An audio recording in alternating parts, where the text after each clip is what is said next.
Olá pessoal, chegamos em novembro e novembro é o mês da consciência negra e queremos compartilhar com vocês a contribuição do negro na construção do nosso país e também no futebol. E para isso faremos 3 vídeos.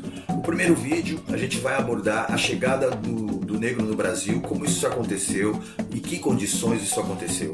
E trazer aqui alguns elementos históricos também, de uma forma cronológica, que nos ajudarão a refletirmos e a entender o porquê que o nosso país é tão racista, preconceituoso e cheio de desigualdades. No segundo vídeo abordaremos a importância e a relevância do negro na construção do futebol, como isso aconteceu, trazendo as questões sociais que sempre o cercaram. No terceiro vídeo, então, a gente vai trazer as nossas reflexões finais, nossas considerações finais. Bora pro vídeo? Vem comigo!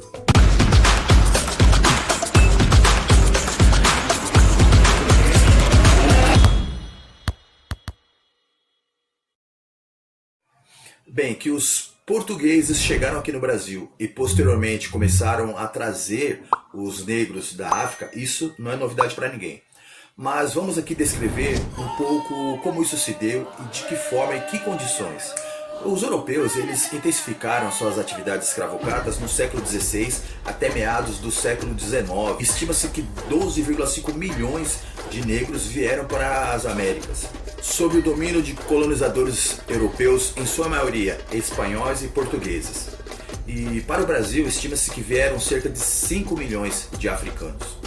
Os portugueses eles chegaram na África e lá eles se envolveram com as atividades lucrativas e verificaram, eles perceberam que o tráfico de escravos era uma das atividades mais lucrativas. E uma observação: a expressão mercado negro foi criada em Portugal nessa época. Esse termo veio das feiras que eles realizavam lá para compra e venda de africanos. E acontecia isso em algumas cidades, principalmente na cidade de Lisboa. Na África haviam vários pontos que eram chamados de portas do não retorno. Ali eles eram capturados e eles se despediam da sua realidade, ali da família, da sua identidade, enfim, da sua vida. E o futuro era incerto. Como isso acontecia? Os africanos eles eram capturados, em sua maioria, do interior da África, e eles eram obrigados a percorrer uma distância muito longa até chegarem nos portos que ficavam na área litorânea da África. E muitos já morriam nesse caminho, nesse trajeto. Chegando lá nesse local, eles ficavam alojados em barracões, dormiam no chão e ali envolvidos com animais, com urinas e com fezes. E ali também nesse processo todo, nesse período, muitos já morriam também. E eles podiam permanecer ali naquele local até um período de 5 meses, porque eles tinham que aguardar as embarcações saírem lotadas. Elas não poderiam sair dali se elas não estivessem lotadas. E as embarcações elas tinham capacidade de 350 a 500 pessoas. Essas embarcações eram chamadas de tumbeiros, verdadeiras tumbas flutuantes. Porém, antes de embarcar, eles eram batizados por um padre e ali eles recebiam um novo nome. Diziam que esse procedimento é porque eles passariam então a ser filhos de Deus. Só que antes de embarcar, eles eram também marcados em ferro e brasa. Em geral, eles poderiam receber 4 marcas. A primeira marca era do comerciante responsável, a outra marca era da coroa portuguesa, a terceira marca é uma cruz dizendo que eles foram batizados, e a quarta marca era do traficante responsável por aquela carga. E chegando no Brasil, eles poderiam receber a quinta marca, que eram das pessoas ali, dos seus senhores, né, dos seus novos donos. E aqueles fugitivos, os escravos fujões, também poderiam receber a marca de um F no rosto. Bem, dos sobreviventes que embarcavam, em média 10% já morriam na travessia. Porque nessa travessia muitas coisas aconteciam. No navio, as mulheres elas ficavam geralmente nos compartimentos separados dos homens. Isso facilitava muito o estupro, o assédio por parte dos oficiais e dos marinheiros ali. Os homens eles ficavam no outro compartimento que tinham tetos baixos, então eles eram obrigados a viajar ou sentados ou deitados, e era muito difícil. Eles ficavam todos acorrentados. E sendo que para fazer as necessidades, muitas das vezes eles estavam distantes das latrinas que ficavam mais afastados deles ali, e eles faziam essas necessidades ali mesmo, onde eles estavam. Bem, desinterias eram frequentes devido ao consumo de alimentos estragados e águas contaminadas. Outros tantos sofriam de enjoo porque não estavam habituados a viajar em alto mar. e tinham crises de vômitos também.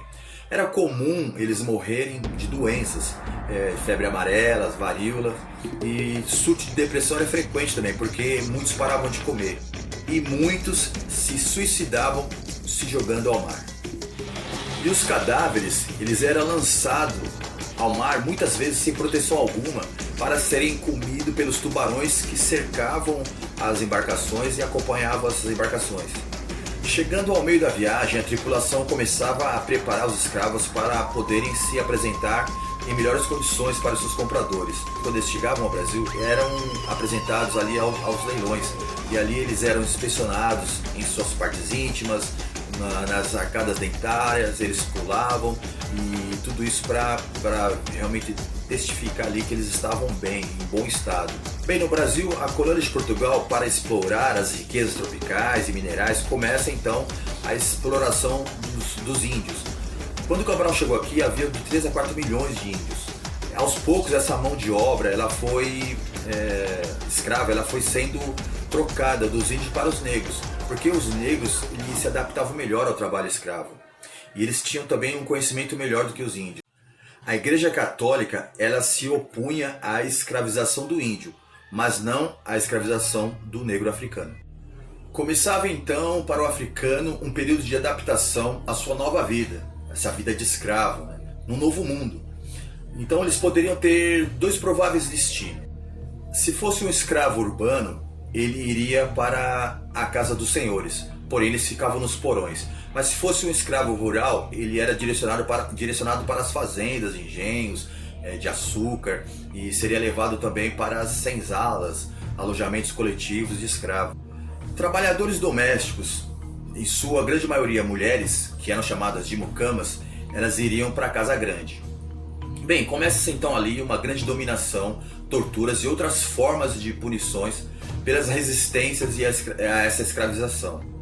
Praticamente todos os brasileiros livres eram donos de escravos. Na sociedade escravista brasileira, o trabalho manual ele era considerado como repugnante e indigno. Então por isso eles compravam e contratavam os escravos para esse tipo de trabalho. E no século XVII começam as fugas, as rebeldias e as resistências a esse trabalho escravo. E eles começam a se organizar e em função disso há um grande crescimento de quilombos espalhados pelo Brasil. E o principal deles foi o quilombo dos Palmares. E em 1694 o governador reuniu milhares de homens para acabar com o quilombo dos Palmares. Eles foram cercados e mais de 400 homens e mulheres foram mortos ou aprisionados. Zumbi escapa pela mata e ali ele é capturado dia 20 de novembro de 1695. Ele foi decapitado e para festejar a captura, as autoridades colocaram a sua cabeça num poste na praça principal ali em Recife, para intimidar também os outros a não fazer a mesma coisa, a não pensarem em fugir. Bem, a partir daí, os senhores começaram a usar os Palmares como motivador de políticas mais severas, mais rígidas contra os negros. E criou-se então o cargo de capitão do mato, que era para comandar aí os ataques, os quilombos e prevenir então novas fugas.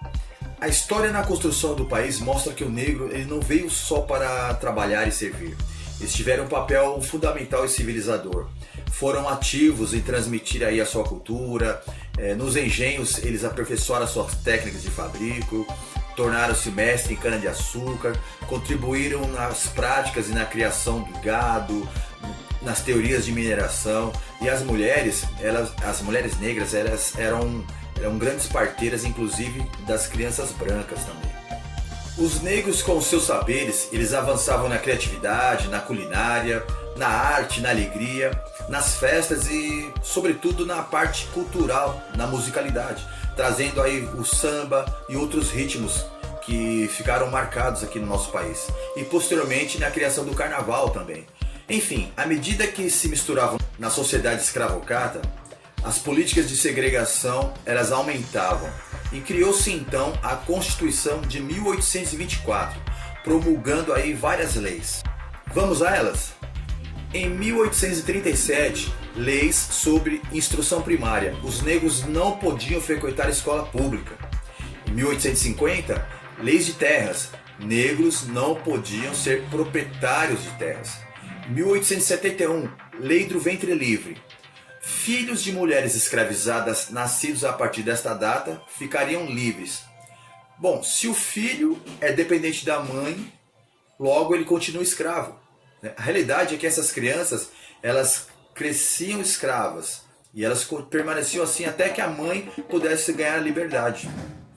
Em 1872, primeiro censo brasileiro indicava que mais de 80% da população era negra. Bom, ali começava então o incentivo à imigração europeia, que se assustava-se com as estatísticas populacionais brasileiras, porque a maioria era negra, né? Então chamava-se muita atenção a esse fato. No universo aí de 10 milhões de pessoas, apenas 3,8 milhões pertenciam à raça branca. Então, eles fariam de tudo para começar a embranquecer a sociedade. E de que forma? Os africanos devem cruzar com o mulato. O mulato com o branco.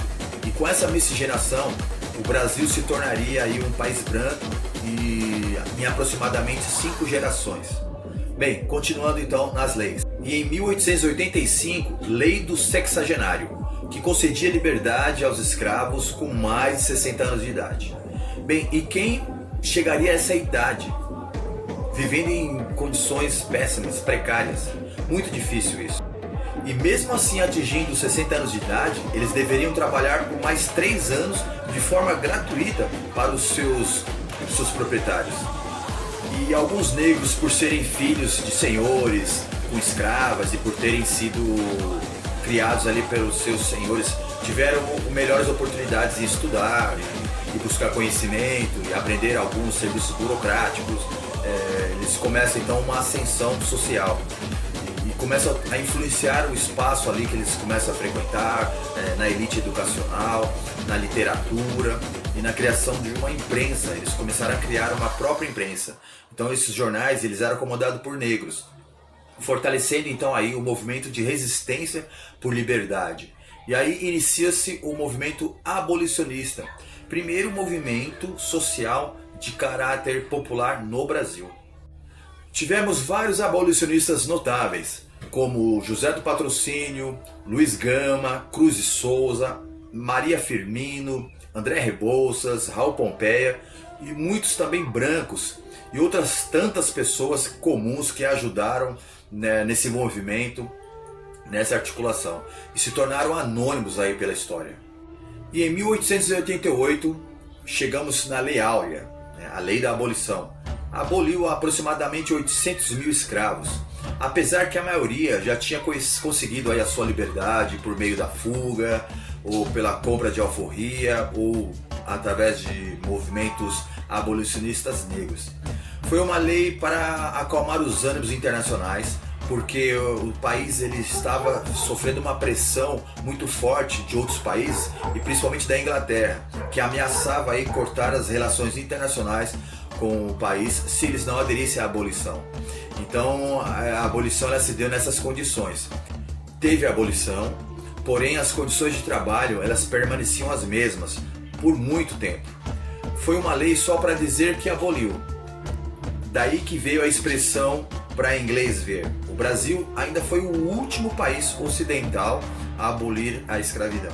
E o Brasil fez sem nenhuma política reparatória, sem nenhum tipo de indenização a essas vítimas, que foi o mais cruel e duradouro crime contra a humanidade. Aliás, os senhores é que queriam ser indenizados, porque eles perderam sua mercadoria. Sendo assim, Rui Barbosa, que era ministro da Fazenda na época, ele teve que queimar as notas fiscais, queimar aí os registros sobre essas filiações dos negros e suas histórias. E ele disse o seguinte, abre aspas, se alguém tem que ser indenizado, esse alguém são os escravos, fecha aspas. Bem, e as leis na tentativa de limitar a liberdade aí dos escravos, elas prosseguiam. Então, em 1890, veio o Código Penal com a tipificação de crimes, de várias práticas que faziam parte da cultura ali dos escravos. O curandeirismo, a lei dos vadios e capoeiras também. Bem, os que perambulavam pela rua, sem trabalho ou sem residência comprovada, poderiam ir para a cadeia. E em 1911, O Brasil decide então pela miscigenação como forma de extinção dos negros, criando a Lei 9.081, que concedia passagens, terras e compensações em dinheiro para imigrantes europeus que desejavam se instalar voluntariamente aqui no país. Enfim, nesse contexto, começou-se então um novo período de racismo definido pela cultura hegemônica sobre a cultura minoritária. O preconceito então ele se reorganiza e ao final do Império e no começo da República, os negros eles foram libertos e largados na cidade praticamente nus, alguns até com correntes mesmo e sangrando pelas chibatadas. A população branca do Rio de Janeiro ela começa a se incomodar com a presença dos negros ali nas ruas. Os mesmos tiveram que fugir para os morros. E começa assim então aí a formação de favelas. Então foi um início assim extremamente difícil para os negros. Aqueles que conseguiam roupas, calçados, eles desciam do morro para pedir ajuda, para pedir trabalho. E aí os que não conseguiam voltavam para o morro. E ali se procuravam ali se assear, se arrumar e desciam para poder encontrar um trabalho e uma vida melhor. Começa assim então o movimento urbano, o movimento operário. Os imigrantes que diziam ser diferentes, diziam que eram a burguesia e eles não se misturavam com os negros. Enfim, foi um começo bem difícil para esse povo e a gente vê os efeitos de tudo isso, de toda essa história, de toda essa escravização, de todo esse sofrimento, a gente vê esses efeitos até hoje. Por hora é isso, pessoal. Nos vemos no próximo vídeo. Muito obrigado, um abraço, até mais. Tchau, tchau.